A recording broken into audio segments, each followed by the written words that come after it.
Hello and welcome. Many people, including economists, policymakers, heads of state, are concerned with the slowdown in the global economy. Are there opportunities within this? Are there constellations of growth? Well, joining me to find that out is Claude Smadja of Smadja and Smadja, and also you may know him as the former managing director of the World Economic Forum. Mr. Smadja, thank you very much for joining us. Pleasure. So, growth net sounds like an interesting proposition. The new countries which are actually following on from where the BRIC countries left off. And what does growth net mean in the way you've conceptualized it, and where does this go from here? The growth net is a combination of countries in Latin America, Asia, Africa, the Middle East, which are growing fast and, more importantly, are more and more interacting economically, financially, trade-wise among each other. Trade among these group of countries as diverse as Indonesia, Malaysia, Chile, Mexico, Brazil, or of course India and China. This kind of group of countries, Kenya, Ghana, South Africa, trade is increasing by 20% a year. And these countries have a demography for them.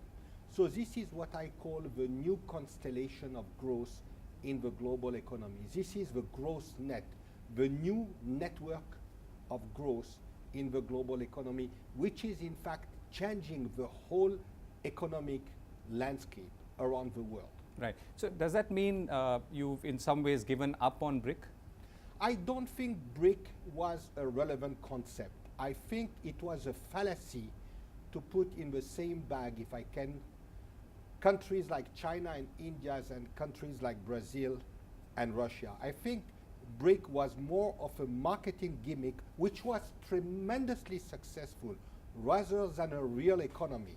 On the one hand, you have India and China, which are in a category of their own. And then you have a group of emerging market economy. Of course, Brazil is very important, but Indonesia also is very important. Mexico is becoming very important. So I think it is more relevant to speak about this new constellation of growth, which today comprise, I would say, a group of about 12 to 15 countries, and of course will continue to evolve as we move around. It is work in progress. Right. So, these 12 to 15 countries, and they include, as you said, diverse countries, you know, Singapore on one end. Exactly. Yeah. So, what are the signals that you are seeing that makes you conclude that they are in a way working in unison, or there is some commonality between them? They are not working in unison. And one of the objectives of the Growth Net initiative is to bring these countries together, because when you look at it, all these countries share the same challenges: building infrastructure, coping with fast urbanization, expanding and deepening their financial market, creating the talents that they will need to sustain economic growth, creating good structures of political and corporate governance, and so on and so forth. At the same time, all these countries share one ambition, one expectation, which is to have a greater say, if you want, in the way the global economy is functioning. At the moment, their voice is too low, and it is a very fragmented voice.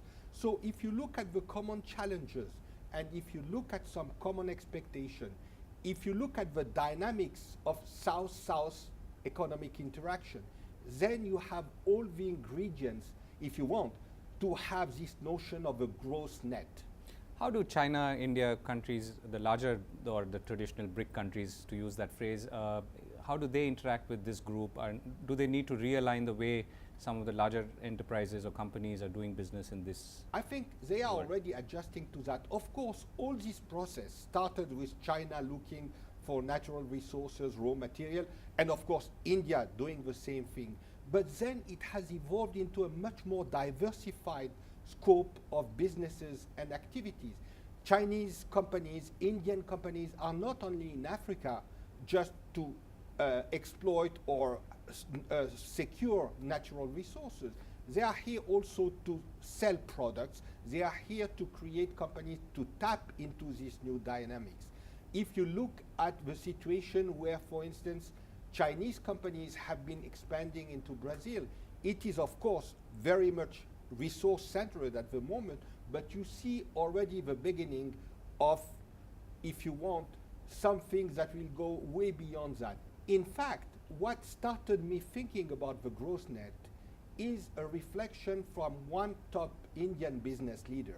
Who was I that? was talking to him about Europe, and he said, you know, Claude, today you don't have a single Indian corporation worth its name which doesn't have a Latin America and an Africa strategy. This is what got me thinking, and he's a very, very famous business leader in India. Okay, so last question, Mr. Smadja. How do you see GrowthNet evolving in the next 5 years? You mean the initiative, the conference? In itself, and more importantly, Yes. how does this Okay. whole thing With respect- economically start driving? With respect to this group of countries, and again, if you expand it to the emerging market, in 1990, according to the IMF, emerging market represented 20% of the world GDP. In 2010, they represented 30%. So it took 20 years to increase 10 points. Now in 2015, according to the IMF, they will represent 40% of global GDP. So you see, it took 20 years to move from 20 to 30, but it will take only 5 years to move from 30 to 40. It shows the dynamics. Of course, there are a number of challenges and issues, but this group of countries is due to become really one of the key dynamos of the global economy. Now, with respect to our initiatives that we are conducting with Aspen Institute India, of course, this is the first inaugural meeting. We are just starting. And of course, we will, year after year, expand and develop the scope and depth of the meeting. This is a new product, if you want, a new reality. And of course, we need to establish the brand much more solidly. But we are absolutely confident that because it meets a new reality and a new need, we are absolutely confident that the GrowthNet will become, in a way, a landmark platform for this group of countries that need to interact more among each other, that need to boost even more their economic interaction, Right. that need to have a greater say in the global economy. Right, Mr. Smadja. Thank you so much for joining us here. A pleasure. Thank you.